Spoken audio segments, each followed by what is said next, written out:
Hey guys, welcome to another Skyrim early game build guide.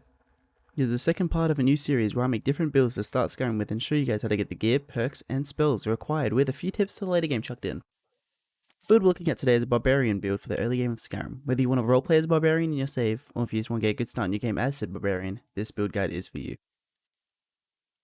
So to start off, when you get up to creating your character, I'm going to recommend picking either a Nord or an Orc. Nords get a better bonus to start the game with plus 10 to their two-handed and 50% frost resistance, whilst Orcs get plus 5 to do their two-handed, and a racial ability called Berserker's Rage, which lets the Orcs take half as much damage from enemies and deal twice as much damage to them for 60 seconds, which can be super helpful in the middle of a fight. In this build, we're going to be focused on using a two-handed axe with heavy armor. As such, we're also going to focus a bit on our alchemy to be able to make potions for cheap and keep us fighting longer, since we won't have access to healing magic all the time, and buying all those potions would be very draining. While battling your way through Fort Helgen, try to get a two-handed axe at some point. If you don't find one, it's fine, you can make one later.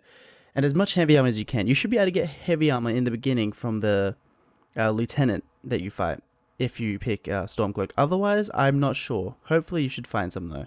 Either way, not a huge deal because you can always make some more for yourself later. The reason we want heavy armor is the protection it grants will be better for us to charge in and hit as many targets as possible with our axe, even if it might slow us down a bit. It's a worthy trade-off though. Once you finish playing through the game's introduction, you want to follow your chosen companion of Hadvar or Rayloff until you get to the Guardian Stones, at which point I'm going to recommend picking the Warrior Stone. I don't see much benefit in either of the other two, unless you're trying to speed level alchemy or enchanting. Once you're done here, you can pop into Riverwood and pick up the quest for the main storyline.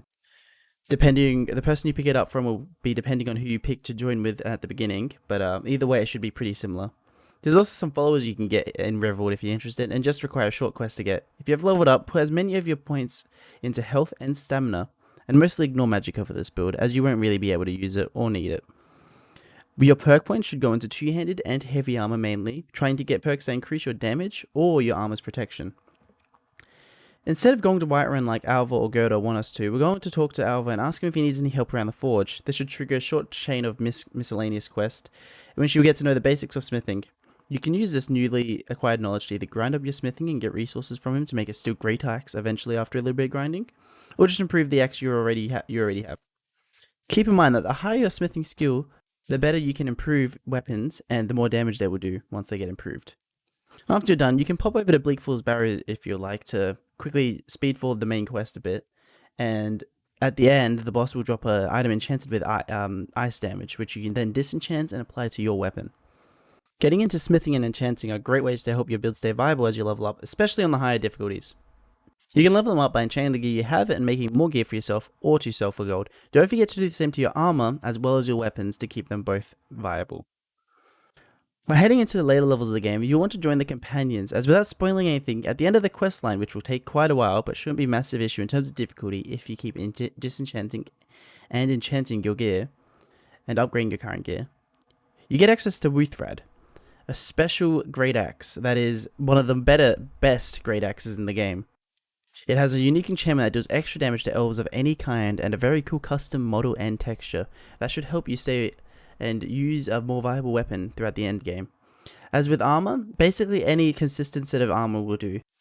If you are going into a place with flame enemies, you might want to consider getting fire resistance enchantments on your armor or whatnot. Otherwise, you don't really have to worry about too much.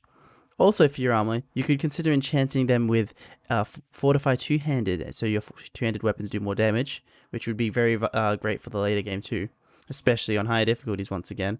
For the lower difficulties, you don't have to worry too much about enchantments, but it will still be very nice to get those up and going.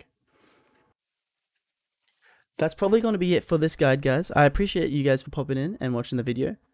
Feel free to like and subscribe if you enjoyed it, and leave a comment on what other builds you'd like to see. I already have another build coming in the next few days, so look forward to that, and tell me if there's anything you would like to see.